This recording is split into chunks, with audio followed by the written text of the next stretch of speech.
Howdy all, welcome to Goose Talks Film. I'm your host Goose, where we do weekly movie reviews and sometimes a billion during the week because you missed the week before. Anyway, today we are reviewing Superman, of course, directed by and written by James Gunn, starring David Corenswet, Rachel Brosnahan, Edie Gathegi, Nicholas Hoult, and yeah, a few others that we'll get into as well.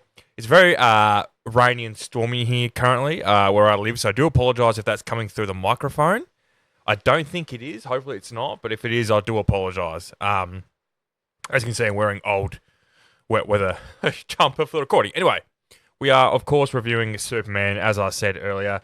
And as you always do here on Goose Talks Film, I will talk about the film in a general way and review it spoiler-free. And then when I get into the spoiler territory, I will give you plenty of heads up. So if you're yet to see the film, but you want to listen to the first portion, I will give you a big heads up when you're getting into that spoiler territory, just so it won't be spoiled and what have you, because there's a lot that happens in this movie. There's a lot of Easter eggs. There's, I guess, a few twists and swerves here and there. But, yeah, so Superman 2025. This, if you're new to the channel or you've only listened to episodes here and there and you didn't watch my Superman trailer reaction, which I did towards the start of the year or the end of the year. I don't think it was the start of the year. That this has been one of my most anticipated movies of 2025. Probably definitely in the top 5. I don't know if I'd say it's the most anticipated, but I was very, very anticipated, mainly for the fact that, you know, it's the proper start of James Gunn's DCU. Kind of like a soft start, I guess, because they are including previous entries as canon, or at least Elseworlds. So, yeah, this is a full, proper James Gunn, fully helmed feature film. He obviously was at the helm for Creature Commandos, which kind of does share with this a little bit one character, which I will touch on later. Not that it's a spoiler, because it's kind of general knowledge, but anyway, we'll leave that to later. So, yeah, David Corenswet, a bit like Henry Cavill. Wasn't a huge actor before getting the role of Superman, but of course, when you get the role of a lifetime, one of the most recognisable roles out there, you become an A-list megastar from the get-go. And what I love about a lot of castings in comic book movies, and you know, DC's done it a lot, but so has Marvel, and James Gunn tends to do it a lot as well. They, certainly for the main characters, they like to cast either relatively unknown or people that are kind of famous on TV. Now, David Corenswet is kind of neither of those things. I had seen him in two things before this, in minor, like, supporting roles as well. He was obviously in Pearl. Why did I say that with a weird accent? I don't know. Pearl? In Pearl. See, that's very Australian, isn't it? Pearl. See, Pearl just sounds kind of better. It's certainly for the type of movie it is with the accents they're using. But, yes, David Corenswet, you know, he's, I don't even know, maybe like 4th on the call sheet for Pearl. But, yes, he's in that. He was also in Twisters, again in a minor role. And to my knowledge, he actually found out he got the role of Superman whilst on the set filming Twisters. That's really cool. He has been in a few things here and there. I think he has also been in TV shows here and there. But Rachel Brosnahan, who plays Lois Lane in this, she is quite well known in the TV space, being a multiple Golden Globe, Emmy, and SAG winner for The Marvelous Mrs. Maisel, which is a great show. I do recommend it if you like things set back, and it's about a stand-up comedian, you know, obviously being female and then set back. Can't remember what time period it is, but a long time ago. She does an awesome, awesome job. Tony Shalhoub is great in it as well. Do recommend it. So within the TV scape, she's quite well known. Obviously being a multiple award winner. She's also been in other things before, but this is probably her biggest movie role, probably her biggest role of all time, really. Like a lot of these actors. Then you have Nicholas Hoult, who is probably the biggest name in this film, and that kind of goes toe and toe with his paycheck as well. He got $2 million for playing Lex Luthor in this, whereas David and Rachel got $750 each, which makes a lot of sense to me. I know that Superman's obviously one of the biggest roles that you can land, essentially. A bit like a James Bond or whatever. Like, you know there's going to be money, there's going to be fame, you know, you're going to be an overnight success. But then again, this is also your big first lead role in a feature film, so you're not going to make those millions and millions. I think 750 is very, very good. Even though the movie's going on to make, you know, 500 million plus by the looks of the projections and whatnot. But yes, Nicholas Hoult, he has been around a long time. I've known him since I was a kid. Or, no, known him. I don't know him personally, I wish. I've known of him as an actor from About a Boy. He did with Hugh Grant and Toni Collette. I think it was about 2002, 2003. We had it on video and I watched it quite a bit. and then he kind of got bigger through Skins as he got older. One of the most fan favorite Skins characters out there. Very good show. I also watched that as well. Then he just got, Warm Bodies. He got all these other roles, and he never really kind of died off after the childhood fame, which happens to a lot of kids. He wasn't tiny. I think he was older than 10 in About a Boy. I think he is a tad older than me, so that kind of checks out. But he kind of steadily got roles. He'd been in Renfield lately. He was obviously Beast in the X-Men series from First Class onwards. Obviously, the younger version of Beast. Obviously, Kelsey Grammer had played him in the earlier films. So he's been around a long time, and him getting paid that much really doesn't surprise me. I'm not quite sure his audition process or if he was always picked for this role, because to me, for him to audition for this and then get the role, $2 million is very, very good. Whereas obviously David auditioned, and Rachel, to my knowledge, auditioned as well. So their payday makes sense. But, $2 million for Nicholas Hoult, maybe he was on a short list and he had like these screen tests. That would make sense to me. Whereas maybe they auditioned a group of people and then they had a few people like Nicholas Hoult to fill the actors where they're like, oh, let's get a few of the best auditioners. Let's get, Nicholas Hoult and some other guys. Let's do screen tests for about 8 of them and we'll pick from there. Maybe that's what they did. That does happen quite a bit. They're tossing and turning if they want like a well-known star. Nicholas Holt's probably in the middle. Like, he's not like your top-tier A-grade megastar, but he's also, I wouldn't say he's unknown. If you maybe say his name, people are like, and then you show him a picture, usually they'll be like, oh, yeah, that's, he's from Warm Bodies. Or, no, I remember watching him in Skins. Or, yeah, so he's probably the biggest name in this. There's quite a few, if you're a movie buff like me, you'll know a lot of actors in this film.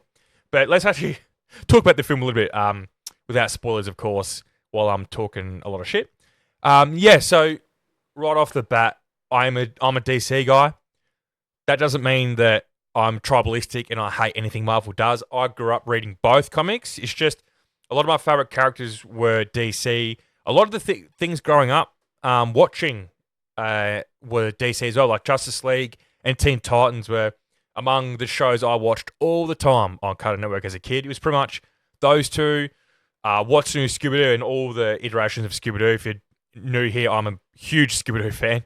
That's what got me into horror, and I'm a big horror head. So, horror head. Big horror head. I'm all over the place, man. This rain's wrecking my brain. And like Ultimate Muscle and these few other shows, but Teen Titans and Justice League, Batman the Animated Series, I absolutely adored. I wasn't always a big fan of Batman Beyond. I've kind of probably grown to appreciate that with my older age, now coming on 30. But Batman, the animated series, I had videos of that, and that also then eventually was on TV a bit more. It wasn't on TV a lot when I was a kid at that age, when Teen Titans and Justice League were, but so like all those characters in Justice League and Teen Titans and Superman the animated series and Batman the animated series, why I have an affinity to those. I also watched the older Spider-Man stuff, but just wasn't into it as much, same as the Fantastic Four. Just, don't know, just didn't find my niche with that, I guess. But then I watched the Daredevil movie, and as a kid I loved that. It got critically panned and people say it's a terrible film. I don't think it's a terrible film. It's aged very poorly. It's the most 2003 movie that you could probably find. But so I got into reading Daredevil, and then I got into reading Spider-Man. So those were the kind of the two main Marvel comic books that I read. Whereas DC, like, because of Justice League and Teen Titans, I was reading DC here and there. I was going to our news agency because a small town we didn't have an actual comic book shop, unfortunately. But luckily I had an auntie that did a lot of online shopping. So whenever I had birthdays or Christmases, that's when I would ask for comic books. And also when we went to the big cities near us, I'd just load up with my birthday money or my pocket money or whatever. But yeah, I did just a lot of reading. Went to secondhand bookshops and got comic books as well. Luckily got a few of them around. But anyway, yeah, Superman, look, he's not one of my favorite characters, but also I do have a huge respect for him, and I do really like him as a character. Like I said, because he was part of the mediums that I watched as a kid. I also watched the Christopher Reeve films. Superman Returns came out when I was 11 years old and really, really into my comic book, so I did watch that film also, although I don't think I loved it. But then Man of Steel came out. I really liked it. I've kind of the reverse to Batman Beyond. I've kind of grown to not like that as much, a bit like Dark Knight Rises. But those are opinions for different podcasts. Might bring up Man of Steel a bit later, but I don't want to do a whole comparison video because that's not what this is. This is a review for Superman 2025. But Yeah, I should have done a lot of rambling for 10 minutes without saying a lot, really. But yeah. So when this was first announced years ago, and James Gunn was the head of it, and his first film was going to be Superman, it made a lot of sense to me that Superman was going to be the first proper feature length film in the new DC universe. It just made a lot of sense to me. A bit like the first characters in the Marvel Cinematic Universe, where Iron Man, Hulk, Captain America. That just makes sense because they are well known characters, also story wise and whatnot, and what they're going to do with the Justice League. That it just makes sense that Superman was going to do it. I like we didn't get an origin story. A lot of us know the origin of Superman, but if you don't, there was enough information at the start to fill in. It literally takes a minute and a half of screen time, and that's it. I think we're to the point now when it comes to characters like Superman, Spider-Man, Batman, mainly those three, I guess. We all know the origins. We don't need to see the origins over and over again. And I understand a lot of filmmakers want to put their own twist on it and all that. But what James did was great. Was set it 3 years after Superman's already been around. He's still kind of learning things. He's still quite adolescent in his superhero career. So I like that James did that. Yeah, I think the visuals are great. I think would I recommend this to general audiences like just everyday moviegoers? Yeah, I reckon I would. This isn't a real niche comic book movie like a lot of Marvel movies and a lot of what we've had with DC. It's really not niche. Whereas I feel as though like Men of Steel, the Snyderverse stuff and a few of the Marvel stuff like Doctor Strange maybe are very niche. They're not going to appeal to everyone. Whereas Superman, I think, just like Christopher Reeve's Superman was back in 1978. And also probably Tim Burton's Batman to a degree. Probably not as much as Reeve's Superman. But yeah, I feel as though James Gunn's Superman will appeal. And I mean, it's doing very well at the box office. It's been out, just over a week? No, 2 weeks, I think. Sorry. Yeah, it's been out 2 weeks. It's already made $409 million internationally. It's going to make its mark of, I think, 500 million was kind of the point where, like, from this point on, we start making really good money. I think it's going to do that. I think it's easily going to hit 600 million internationally. I have read and heard that it kind of halted in a few countries internationally because of the anti-American feeling in a few countries at the moment, which, this isn't a political podcast by any stretch, but yeah, that's affecting the box office a bit, as it does with a lot of movies. I know a lot of American films struggle in China as well, depending on what the subject matter is and who's kind of involved.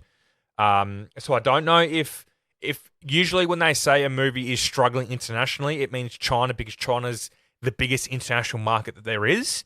So usually they will say China. So I don't know if it's China that's a part of this. I don't know.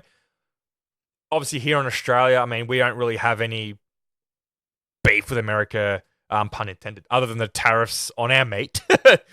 And some other things, if you just hate Trump or don't like what they're doing, that's obviously a bit different. But in terms of actual direct relations between the two countries, I think it's just the tariffs on the meat that's a big issue now. But here in Australia, it's doing really, really well at the box office. It's making a lot of money. I went to the movies the Saturday, so it'd already been out just over a week at that point, and our cinema was half full. It wasn't packed by any stretch, and it's not a huge cinema, but it was the biggest cinema room at our cinema that was half full, so I thought that was pretty good. Go to this movies if you can. It's a great cinematic experience. A bit like Jurassic World Rebirth. You might not love the movie or even like it, but you'll probably enjoy your movie experience, I think, anyway. Great visuals. I think the acting's good. It's a James Gunn movie, so if you're a fan of Guardians of the Galaxy, I think you'll like this. But it's also not to the silliness of Taika Waititi stuff, which, if you know him, he did the later Thor films and a movie like Jojo Rabbit. So his humor is very, silly, a bit over the top sometimes. That's why I really hated Thor Love and Thunder. I thought it just went too far with the comedy. Kind of ruined the character, which I think they did a really good job of starting with. And then they effed it up with the second one that was too dark. And then Taika came along and did Thor Ragnarok and had a really good balance. But then from that point on, it just got too silly. Whereas James is kind of, pulls back a bit with the comedy. And recently James Gunn said in an interview in terms of the DC universe, he's obviously not going to write and direct every movie or TV show. He's just going to oversee everything. He obviously has the big bit like the Marvel Cinematic Universe with their slates of movies and all that type of stuff. They have an overall arc and the points they want to get to, the goals they want to kick to get to those points. So he'll obviously oversee that. He obviously reads the scripts. He approves the scripts. Blah blah blah. He said in an interview that they're all not, the movies aren't all going to have the same tone. They're not all going to look the same. They're all not going to feel the same. I think that's fantastic. That's what I want. He said Clayface, which is, I think, the next film after Supergirl. So looking probably end of 2026 release. I think that's why Batman Part 2 got pushed back. Just because I don't want to confuse people with the Elseworlds Batman, which is the Robert Pattinson, Matt Reeves Batman, whereas James Gunn's DC universe will have its own Batman. But yeah, Clayface is going to be a full-on horror film, which I think is great. I love to see more comic book characters, get a shine, and horror's doing really well. It has been going really well the last few years in terms of critical response, audience response, and also making money. And Clayface picks that perfectly. I mean, I always said Solomon Grundy and Killer Croc are two phenomenal villains that could be really, really good in a horror film. Clayface also fits that. In my opinion, a lot of Batman villains would make very, very good horror movie characters. If they're the sole focus of the film or the villain in that movie, I'm not sure. But obviously, Clayface is going to be the main focus. And maybe that's where we get our first appearance of Batman, because Batman the Brave and the Bold has been announced. I don't think we have a script. And they haven't cast Batman, or to our knowledge, they haven't yet. And we probably won't be getting Brave and the Bold till 27, 28. So we could get our first appearance of Batman in Clayface, because that won't start filming for some time. They've only just cast the actor for Clayface. So yeah, I'm really excited for the DC universe. I think Superman was a very, very good film to start with. It's got a great soundtrack, as James Gunn does with a lot of his movies. He unearths either a lot of forgotten gems from the 80s and 90s, sometimes 70s, but he also gets these songs that are released in the 2000s or the early 2010s that were kind of not so much underground, but they weren't mainstream, they weren't hits, they weren't in top 40s or anything like that. And they're just great songs, and they just fit his movies very, very, very well. I think he does a really good job with his soundtrack choices for sure, and a lot of songs fit in this movie perfectly. I think Eddie Gathegi as Mr. Terrific is absolute scene stealer. Perfect casting. I mean, Mr. Terrific, I wouldn't lie and say he's one of my favourite characters, but he was one of those characters in Justice League Unlimited in season 3 and 4 of Justice League. They obviously renamed it to Justice League Unlimited when they added all the new characters to the already established team.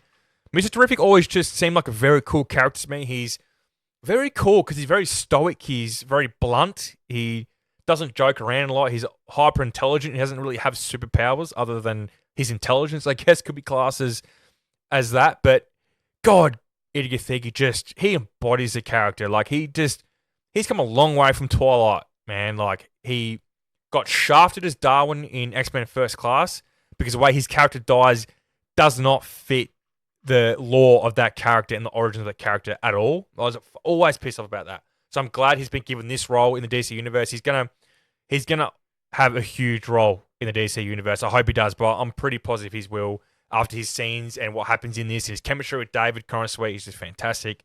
So I think the casting's great. I think Nathan Fillion as Guy Gardner is great. He's so fucking funny. We'll get on to him later. Rachel Brosnahan is a fantastic Lois Lane. She visually, she's who I picture Lois Lane in my head to look like in live action, but also she acts like her. And the way she talks, and just phenomenal. Skylar Gazondo as Jimmy Olsen. Not a casting I would have made just for the fact I wouldn't have thought of Skylar, but he does a great job. You have the guy from The Wire, can't think of his name. He plays Perry White, previously played by Lawrence Fishburne. And you have just all these great characters played by great actors. Yeah. This is the last thing I'll say before the spoiler territory. If you're umming and ahhing about going to see this at movies, but you want to go see it at the movies. It'll make you like the movie more. If you were to go back in time, we'll have two separate timelines where you saw the movie at the movies and saw the movie at home, and you thought the movie at home was pretty good. Then you'll love it at the movies. I mean, it's a great cinematic experience, like I said. James Gunn always has that with his films, that he makes you want to go see them at the movies. One, because shit's going to go down, you want to see it on the big screen, and the experience is fantastic. You want to listen to the songs that he uncovers or brings back. And it's just really fun cinema experience. I know it's different in America as opposed to Australia, but our audiences here Man, I've had a few bad experiences, but 95% of the time, the movie experience is great. The people in the crowd are into the film. They're there to watch the movie. They're into it. They're laughing. They're reacting like they should. They're not going over the top. They're not ruining your experience by being a dickhead all the time. But yeah, that's the last thing I would say is go see this movie, support this movie. We all want a really good DC universe. It's all I've wanted since I was a kid. Before those words were even being thrown around of these movie universes. As a kid, I just wanted, wow, I cannot wait until we get a Justice League on film where they have their own films first. Because that always just made sense to me was, we've seen Superman, we've seen Batman, Hellboy gets his own movies. And I always looked at every member of the OG Justice League cartoon. I know Aquaman, in the comics, Aquaman was one of the OGs and not Hawkgirl. But in the TV series, Hawkgirl would get her own movie. Fucking John Jones' Martian Manhunter would get his own movie. John Stewart's Green Lantern, Batman, Superman, Wonder Woman, The Flash. That core seven, like I always said, I cannot wait. And then we started that. And then Batman vs. Superman happened. Justice League happened. And I thought, don't like the look of this. Aquaman was really good. Second one, not as good as the first one, but I think they'd kind of, not given up, but I think they knew what was happening by that point. The Flash, I think I'm going to be very biased towards because Michael Keaton's my favourite actor of all time and he's my Batman. To see him return was awesome. But yeah, I'll stop jabbering on. We'll get into the spoiler territory. But yeah, go see the movies and support your local cinemas, guys. Like, I don't know, it's financially it's very tough. I know here in Australia and a lot of other countries as well. But if you have a spare money and going to the movies brings you happiness, like it brings me happiness, just watching movies in general brings me happiness. I go see the movies. I'm a member. I pay $26 for a year, and then that means all my tickets are $10 instead of $16.50. It saves me a lot of money. I go to the movies all the time, so it really makes it worthwhile. You're supporting your local cinema, and also in the long run, you're kind of doing a good job for your wallet. But yeah, this is a final warning. I will be getting into the spoiler territory now after I've been jabbering on for 22 minutes. But yeah, spoiler warning. If you haven't seen the movie and don't want any spoilers, pause it here, go watch the movie, come back, listen to it, and let me know your points of view, if you agree, if you disagree, what you thought of the movie, what you want to see in the future. What's a character that you want to see from the DC comic books get their own film, or at least appear in a film? Anyway, so as we do here on Goose Talks Film, I will be reading the full spoiler-riddled plot synopsis. So please bear with me. I might take a quick little drink. Hopefully that gulp wasn't too loud on the microphone. Okay. Clark Kent, Superman, stopped the nation of Baravia from invading the neighboring country of Johanapur and warns Baravian President Vasil Gurkos to leave Johanapur alone.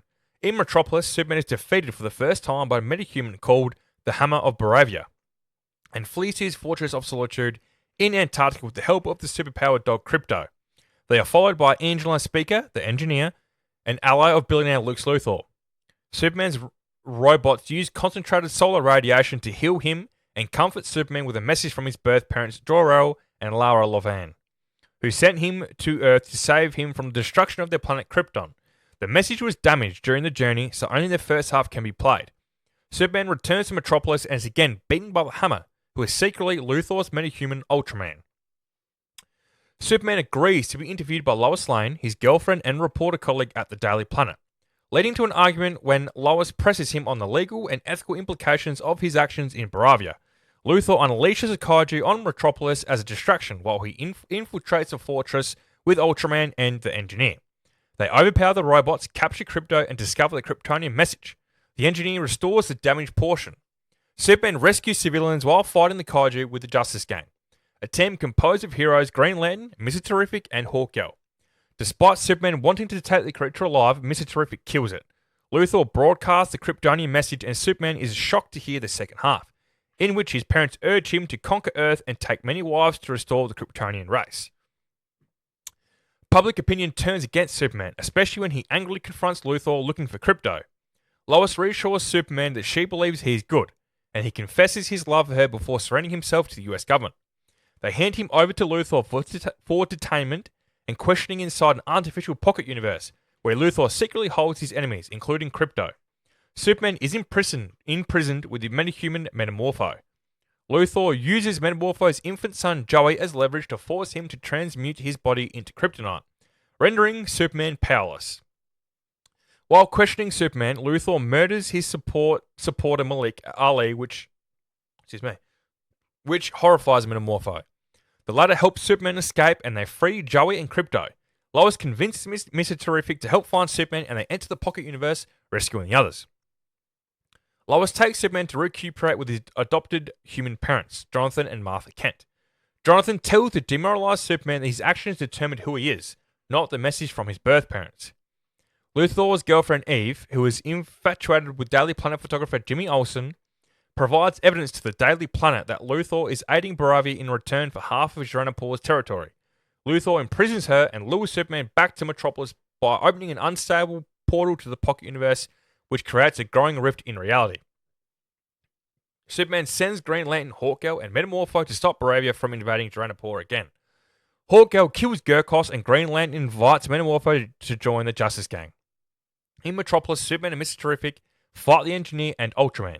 Superman defeats the Engineer and learns that Ultraman is a clone of himself. Luthor is so intent on defeating Superman that he refuses to close the rift, which splits the city in half. Superman and Krypto defeat Ultraman, who was pulled into a black hole beneath the rift, and they detain Luthor at his headquarters. Mr. Terrific closes the rift while Superman challenges Luthor's ideology and expresses hope that Luthor will one day accept the humanity in both of them. Lois and Jimmy expose Luthor's schemes to the public, clearing Superman's name. Luthor and his associates are arrested, and those trapped in his Pocket Universe, including Eve, are freed. Lois confesses that she loves Clark too. As Superman recovers at the fortress, his cousin Kara Zor-El drunkenly arrives to pick up Krypto. The robots can comfort Superman with footage of his childhood on Earth with his human parents. Roll those credits. Oh, okay, that was a big commitment. Yeah, I probably said it a little bit in the opening, but I really like this film. I actually probably like it more than what I did after first viewing it. I think thinking about it, and also just seeing interviews post watching the movie, and just reading that synopsis. I mean, I really did like this. It didn't accomplish heaps, but I think what it did aim to accomplish, it did, which was set up the DC universe. We get introduced to these new characters of Guy Gardner's Green Lantern, Mr. Terrific, Hawkgirl, Metamorpho, without cluster fucking the film. I think them choosing of those three of the Justice Gang to kind of focus and pull Mr. Terrific away from the other two, and he was in this movie a lot more than the other two, I think was good for multiple reasons. I think Guy Gardner is that type of character. I mean, he's more full on than Howard Jordan in terms of Howard Jordan's very cocky and arrogant, but Guy's is the more over the top version of that, and he's probably a lot more abrasive. Probably somehow loves himself more than what Howard does. The polar opposite to someone like Jon Stewart, who is very similar to Mr. Terrific, but he's probably in terms of some of the comic books I've read and also the animated series, he's kind of like the dad of the Justice League, which Mr. Terrific kind of filled that role, and that's why the Guy Gardner choice as the Green Lantern in this was really good. It's good we're getting a different Green Lantern on screen, because Guy has been featured in a few animated films here and there, but it's mainly been Hal and Jon Stewart have been the go-to ones, so I'm glad we're getting a bit more of Guy, because Guy is very popular among the comic book community and the Green Lantern community in general as well. So, I love that they kind of limited Guy, because they probably didn't want to overdo him so people get annoyed of him, and his jokes wouldn't be happening all the time. I would have liked to see more of Hawkgirl, but I understand that, she's probably going to play a bigger role in the future, and they picked one. They picked Mr. Terrific. Makes sense. He's a smart one. He's the one that can go inside the Pocket Universe with Lois and get Superman. He can also help close the rift, and he's obviously very different to Superman in terms of Mr. Terrific kind of easily killed that kaiju to save people, whereas Superman refuses to kill anyone. He kind of, funny enough, only chooses violence when he really has to. If he's in a fight, that's what I love about this Superman too. Gunn and Corin Sweet, as a duo, writing and acting and portraying this character of Superman. The whole message behind Superman is hope, and this movie knocked that out of the fucking park, in my opinion. Just everything that David Superman did, and how he acted, and also how he was Clark, just really gave me hope. How he saved the screw. That's what Superman's like. He will do anything to save anything and anyone. Like, that is Superman. He will risk himself and sometimes, dumbly enough, risk those people around him to save as many people as he can. And that's kind of why him and Batman, it's not only the thing of Batman ends up killing people or goes at the top of the violence and Superman's against that. It's also very much deeper than that, which I think Snyder failed to really address in Batman vs Superman: Dawn of Justice. Is Batman is smart. He's also very calculated.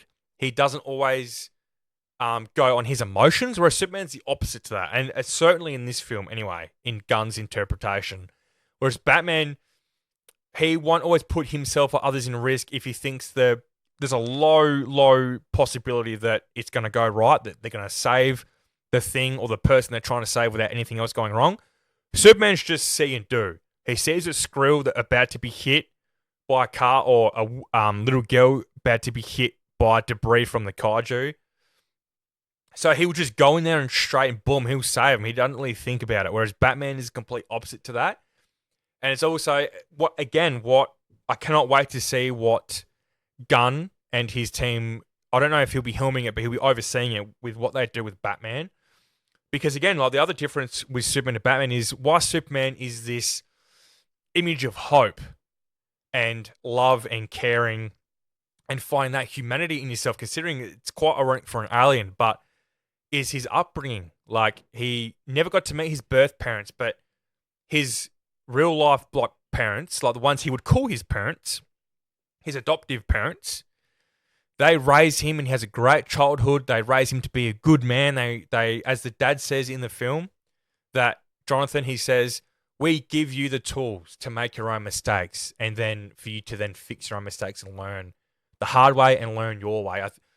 We didn't see a lot of the parents with Martha and Jonathan, but the casting was great. They cast people that look like farmers. Like, they look like these types of people that they're portraying. Nothing against Kevin Costner and all that, but these castings, like, they're unknown actors. They feel really felt like your hardworking blue collar people that would raise someone like Clark Kent, aka Superman, and that's why he has his childhood. That's why he is the way he is. Whereas Batman, I mean, he lost that. He didn't get to be raised by nearly anyone other than himself and by a butler. Like, we all love Alfred, but all the interpretations we've gotten in some of the comic books, like, he wasn't really a fatherly figure as such, whereas Clark had actual parents that raised him as their own and loved him as their own. He loved them as his birth parents, even though they weren't. And that's the difference. I think that's why Batman, he's very revenge-fueled. He's very cynical about things, and doesn't really treat people the best way. But at heart, he's not a bad person. But he's driven by sometimes the wrong things, whereas that it takes him on journeys to kind of overcome that. Whereas Superman, he's kind of the opposite. Like, he's already there, but he needs to learn that sometimes you can't just let these evil villains walk away, or that you can't just let your emotions take you and also people around you into these dangerous situations that could get you or the people around you killed. And this movie just fucking nails that point. Like, that's why I can't wait to see what they do with Batman, because James Gunn and his team and the actors like David Corenswet and all that, they understood the assignment of Superman. This is Superman. Like, even with Brendan Rouse, Superman Returns, which is technically the same Superman as Christopher Reeves. Felt that a little bit with that movie. I haven't watched it in a long time, so it's probably unfair for me to talk about that movie. But that's what I always felt about Christopher Reeves movies, was in contrast to Burton's Batman films, that's what they did really, really well. Like, they did the dark, lonely, brooding Batman of Michael Keaton in Batman and Batman Returns. They did it like perfectly. That's why Jack Nicholson's Joker works so well against Michael Keaton's Batman. Because Bruce Wayne, he's in Burton's films, Keaton's Bruce Wayne is still very, like, he struggles to let people in, but yet he wants to be loved. He wants to love. And he's quirky, but he also, like, at his own party, like, he's not really, like, a part of his party when there's, like, people everywhere, and that's when he meets Vicky Vale. Like, he's very, like, conniving and all that, but he's still likable. And that's when you need to kind of get the Batman right of not making him too likable, but you have to make Batman likable. You know what I mean? Like, he's not a villain. He's Batman really is an anti-hero to a degree. I mean, he ends up that way, obviously, over the course of his life in certain comic runs and whatnot. And that's, yeah, I just cannot wait to see what they do with Batman the Brave and the Bold. Which I think is going to be, from what James Gunn was saying, what I said earlier, that's hopefully going to be darker. If what we got with Superman, which was spot on in terms of hope and love and finding the humanity in yourself, Batman should be not so much the opposite to that, but answering Batman's questions of, can he love? Can he find love? Because he never fully experienced it, because his certainly his dad was busy all the time, and he lived in such a big mansion. He always still felt alone as a kid, and then he completely lost even the little bit that he did have because his parents were killed right in front of him. So he has trauma and like PTSD from that as well.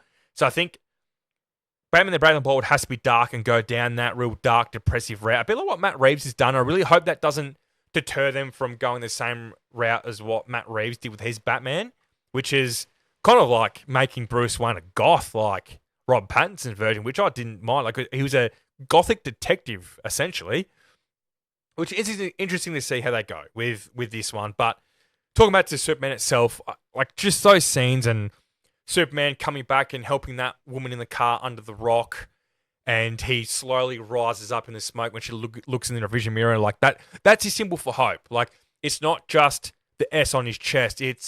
Like Superman is a symbol of hope. And it's not only that, oh, he's going to save the day and save you all the time. It's, this guy gets beaten around like he's an alien from a different planet, but yet he still finds hope and he still finds humanity. Even in Lex Luthor, he says to Lex at the end, like, you need to look inside yourself because there is a human in there. Like, you need to treat people better, and etc., etc. So just a lot of the visual stuff and a lot of the dialogue between Clark Kent and Lois Lane, like when they do that interview earlier on in the film, is it really shows Clark/Superman's naivety when it comes to him just rocking up with two countries that he's not involved with at all. He never double checked with the president or the generals of America or whatever. He literally just rocked up, and it's like the question that they ask in Watchmen is, who watches the Watchmen? Like, who polices Superman? Like, how come he can just rock up at different countries' conflicts and be peacemaker or be judge, jury, executioner? It's a very interesting question, and you do ask that. It's like, yeah, like Clark doesn't quite understand that. Like, he wants to do good because he knows that Baravia is invading a country they shouldn't be, and they're invading it. I mean, invading is always for the wrong reasons, but we find out why they're invading, and it's just, he doesn't quite understand the implications. He doesn't quite understand that, like, he's not God. Not that he thinks he's God, but from the outside, he's got to make sure he doesn't make himself look like that inadvertently, which I think they do that very, very well. As the interview goes on, it just shows Clark's naivety and his hero. I mean, Superman's got a hero complex, just like fucking Harry Potter. And that's what kind of makes him endearing in a sense, is that they do have these hero complexes, and sometimes it's not always the right choice, and it's not always about them. And that's what they do a really good job of that in the Harry Potter movies and also the books as well. But in terms of film that we're talking about here today, they do that really well in the Harry Potter movies. And something that hasn't been prevalent in a lot of comic book movies, it's certainly not Superman movies, is that, yeah, Superman inadvertently makes himself look like a god. He imposes himself into things that he probably should think twice about, and that's kind of like what Batman tries to tell him in certain events and in comic books and movies as well, is like, Clark, like, this doesn't involve us. We're going to lose, or we're going to get people killed, or we're going to make things worse. You have to think this through. Don't just act from your emotions or act from your hero complex, which is, I need to save these people. I need to save this country. I need to save this earth. Like, but it's just, I cannot wait until we get Superman and Batman opposite each other on screen, because it's just, if Gunn can do this with Superman, I can't wait to see what they do with Batman. Like I said, he might not be directing or writing or whatever of the film, but he'll be overseeing it, and like I said, he'll know how to do Batman properly. Yeah, I think the actions were great. I think some of the visual effects were probably a tad clunky. Some of the visual effects looked a bit like the Flash visual effects, which it looked like it was leaning into the fact that it was, CGI, which is weird. But towards the end, when he's fighting all the guards and all that, and he knocks the teeth out, and it's in slow motion. It looks very cartoony. I know comic books are cartoony. Like, this coming from a guy that thinks the best Batman movie we ever got was Batman and Batman Returns, because it looked like a comic book. It doesn't look realistic. And like, Metropolis is hard. It's different than Gotham. You can make Gotham look like that, like they did in the Burton films. It looks like it's straight from a comic book or straight from an animated film. Whereas Metropolis is kind of like, it's similar to other cities. Maybe not New York. I'm not like amazing with cities, but I don't know. Maybe like a Seattle. I don't know. Maybe any Americans listening or watching, please let me know. What is Metropolis more like? But it's always been like a real city, right? Like, it doesn't look like a fictional city, which I think Gotham always kind of has. Gotham always kind of looks like like a darker version of real cities, I guess. Like a real darky, seedy version. Not Nolan's, but Burton's, and like in the animated films and the series and stuff like that. But I think they nailed a lot of stuff in this movie. I think, the casting, I can't fault any of the casting. When Nicholas Hoult got cast as Lex Luthor, I thought, don't know how I feel about that, because Jesse Eisenberg was kind of like a slimy, squirmy, annoying kind of like, just an annoying character. Like, Jesse Eisenberg's Lex Luthor was like horrible. Like, it's the worst Lex Luthor we've gotten. And I feel sorry for him, because he has come out and said recently that kind of not ruined his career, but it has affected his career, which is, it's not entirely his fault. I think, I wasn't a massive fan of Kevin Spacey's. I thought he just overacted and just didn't do the right thing. I think Gene Hackman's was very, very good, certainly for its time. Maybe it hasn't aged well, but I think he's definitely Lex, in my opinion. But I think this is I think Holt is probably my favorite live action Lex Luthor. I think the best on-screen Luthor we've ever gotten is still Clancy Brown's from Justice League. I think his imposingness and also his intelligence and how he's built in the show and whatnot is still the best for Lex for me. Like, he's an imposing guy. Like, he is intimidating. It's not just his intelligence. He's just intimidating in general. But we didn't get that with Jesse Eisenberg. Michael Rosenbaum was he's kind of in between, maybe, like a few different Lexes. I mean, he's a very good on-screen Lex, like a good young version. But I think, certainly live action, I think Nicholas Holt's got it, and that's funny because like I was saying, when he got cast, I thought, he kind of fits that mold of Jesse Eisenberg. Like, he's taller than Jesse, but he's skinny, he's tall. I thought he was going to be similar, but no. I wouldn't say he's imposing. Maybe his intelligence is maybe like he does come off the fact that he's literally willing to do whatever the fuck it takes to kill Superman because he hates him. One, because he gets it like in the way of everything that Lex tries to do, and also he despises him that everyone loves Superman so much. He's an alien. He come here and they just love him because he's this idealistic figure, like he's perfect in every way. Whereas Lex wants to be appreciated for his intelligence, but he kind of goes down the wrong avenue of being an evil motherfucker. So I think they do that really well. The writing for Lex and also Nicholas Holt's portrayal was really, really good. Nathan Fillion's Guy Gardner was just perfect. Everyone was saying, I was reading these comments saying, like, why does Green Lantern look like that? Like, he doesn't look like that. And yeah, I understand. I'm not one of these book readers or comic book readers that goes, that's on you for not reading the books or not reading the comic books, or that's what he's blah, blah, blah. Like, yeah, some people aren't, like, they're not knowledgeable in that sense, but they also need to do some research before they start attacking other people that are saying that it's perfect for Guy, because it is. That's what Guy looks like. Maybe Nathan's a bit older than what I always pictured Guy to be, but that timing, in sense, doesn't really matter too much because, it's not like a Superman-Batman situation. A lot of people don't know Guy's exact age, and we don't know how far along he is in his career, etc., etc. And, it looks like he's going to be maybe the most experienced Green Lantern, as the main three that we're getting is Hal, John, and Guy. I think Guy's the most experienced. I think John's going to be the most inexperienced. Then Hal's kind of, I think, going to be in the middle from what I'm gathering from the Lanterns TV series that comes out early next year. But really excited. I thought, Guy was really, really funny. He had good lines. He kind of doesn't make you dislike him, but it's like, I wouldn't mind seeing this guy get kind of punched around and knocked around a bit.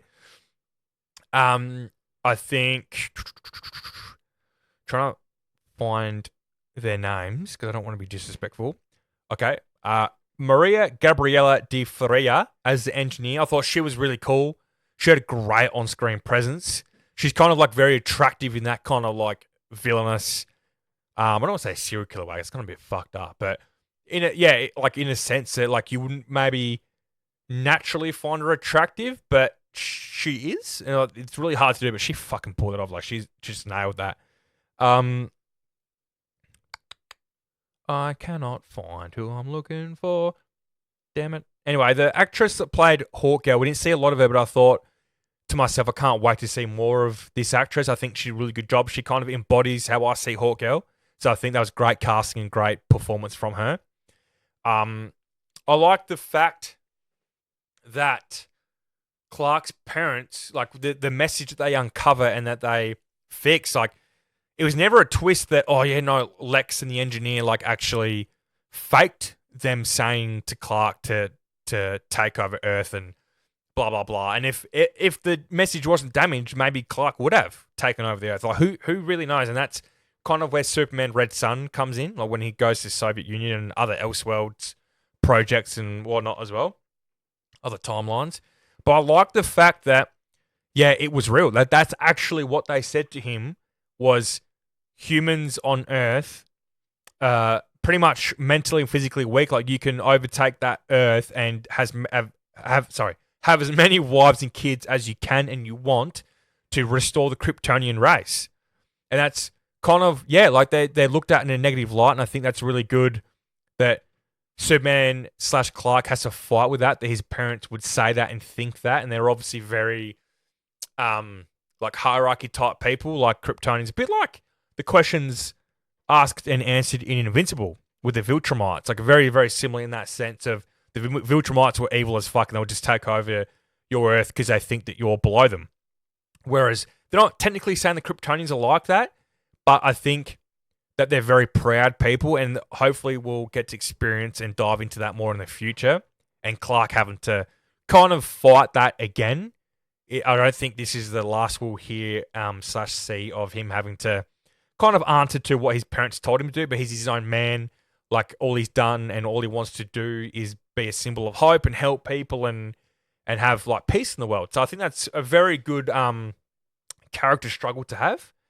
And there was also some really funny bits too when Clark and Lois having that really deep and meaningful conversation, and in the background you see Guy and Hawkgirl and Mr. Terrific beating down this, like, it looks like Starro. I don't think it is, but looks similar. But it's very like beautiful in the way it's shot because it's a very colourful alien and it's at night time and its blood and its goo that's squirting is all very like pinky, purpley, and there's green and blue and all sorts of different colours. It's actually like quite funny, but also very pretty.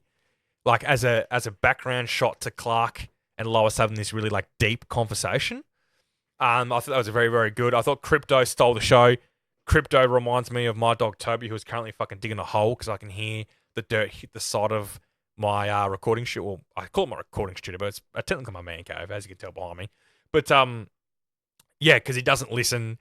He's very not like not naive. It's the wrong word. I've used that word a lot. He's very, yeah, just not dumb either, but he's young, and obviously then we find out that it is a foster situation because it isn't Superman's dog. It's actually Supergirl's dog, which I'm surprised we saw her at the end. I didn't think that we would, but they are filming that currently. So it's not like they didn't know it was going to happen. Like they obviously knew that Supergirl movie was going to happen no matter what. If this was successful or not, but I think they were very confident, especially after the trailer reactions and whatnot. I won't talk too long because we are hitting the 50-minute mark, but all I want to talk about is Eddie Gathiegi's Mr. Terrific. What a great casting and what a great performance.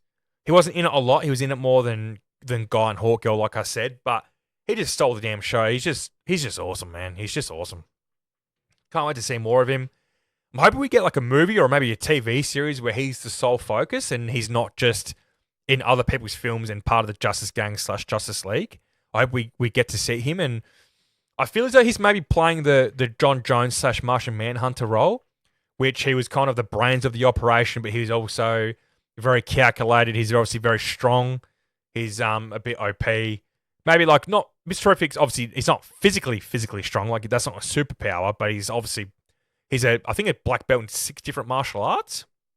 So he's kind of playing that role, but also a blend of John Stewart's Green Lantern as well, where he kind of plays the level-headed dad type role, as opposed to Guy's kind of like silly, idiot uncle. That's pretty much the role that Guy plays. So, which also is usually kind of like a version of the Flash. He's kind of the comedic relief. He's kind of the silly one, but he's young and silly usually, whereas Guy's obviously a lot older. But we're getting the same dynamics, just different characters, and I think that's really cool. Metamorpho was really cool. I thought the actor's name is slipping me at the moment, but he has played Victor Zsasz in Gotham before. But whatever his name was, I love him as an actor. He's for me to feel the way I felt when they put a damn gun to this, like, I don't know if it's an alien or what he is, but I mean, he must be because that's what his kid looks like. But to put this gun to this clearly CGI alien baby, and for me to like feel something like, oh, I can't wait until that bad guy gets beaten the fuck up, dude. Like, and then when he visibly gets upset when that vendor gets shot in front of Superman, who's a big Superman fan and defender, and Superman gets upset, and then Metamorpho starts crying, and then he agrees to help if Superman can get his son back and get his son Joey. And that whole scene, when they're falling, like in all the pixels and cubes, like in that river thing heading into the black hole, I thought looked really, really cool. It's definitely a James Gunn scene for sure. If you just show me this just individual scene and say who directed this, I would say James Gunn for sure. And that's not a bad thing. That's just his style, and that's the type of action that he does. Very bright and colourful, and you see it multiple times. Even with like the Rift, it did have like pretty blues in there, and like Ultraman being the twist that it was a clone of Superman. I thought, okay, well, I really hope this isn't standing in for Bizarro, because Bizarro, along with Metallo, are 2 Superman villains that I've been dying to see on screen, like in a proper way, in a proper big budget feature film. We've seen like Metallo in like, low budget TV shows where they can't do what they really want to do. And we've seen Bizarro as well, currently in, previously, in the Lois and Clark TV show. So when it was revealed that he was a clone, and I thought, oh, wow, you can't really do him and Bizarro in the same franchise. I was a bit disappointed. But then I thought, when he got sent into the black hole, I thought, this could actually mean that he actually comes back as Bizarro. Because, I mean, it's not clear. It's not, they don't like drum it home in the film saying if you enter a black hole, you're dead. Like, it's a comic book movie. Like, just because you head into a black hole doesn't mean you're dead. And I think that'd be really cool for him to maybe pop up in like an end credit scene or towards the end of like the next Superman film or next project that Superman's in, and then he comes back and beats the main villain, because Bizarro is a great character. What they did with Bizarro in the Justice League TV series, a bit like Solomon Grundy, those 2 characters you really, really felt sorry for. Like, you really felt sorry for these villains because it's not really their fault. Like, it's not like Lex, they chose to be evil. They were put into these situations, and Solomon Grundy would be a great fucking villain as well. Maybe we say that in like the Flash or Green Lantern, but as opposed to like versions of Killer Croc, there's some versions where you don't really relate to him, you don't feel sorry for him. But then in the Batman animated series version, where he's a guy with skin disease and he joins a freak show and he kind of goes into crime because he has to, you kind of feel a bit more sorry for him. He's a bit more relatable. Whereas, the version of him in like Arkham Asylum is pretty much just a big, massive fucking serial killer. Whereas, I think Bizarro would be great to see on screen. And like I said, same as Solomon Grundy, because they're 2 characters you really do feel sorry for. And I think those are types of villains that are the best. I mean, have a look at Killmonger. He's a villain that had a great motive, and you felt sorry when he died because he wanted to achieve a good thing, but he was doing bad things to try and achieve that good thing. And I think that's just where some really good villains are. And like Lex, yes, he's not like that, but not all of them have to be if they have other aspects to them that are great. And I think that's Lex. I hope that he's not overused like Loki is, where Loki seems to be a villain in like everything that Thor's a part of, it just gets boring and annoying after a while. I hope that kind of Lex pops up here and there, and hopefully we see Lex pop up with like a Legion of Doom situation, or where he's like the head. A storyline from the animated show I've always wanted to see on screen is the super team that I think has like Copperhead, who's a great like opposing character to the Flash and Green Arrow. And then you have Shade or Dark Shade, whatever his name is, a guy that has the pole that can like turn things into darkness. And you have Gorilla Grodd, Lex, and what's his name? He's another gorilla character, but he's like Ultra Humanoid, Super Humanoid, shit, something like that.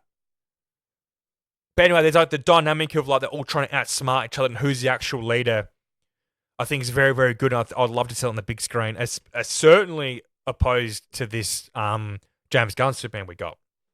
But I've talked a lot. It's nearly an hour long, so apologies. I'll probably skip the trivia section today. I do apologize.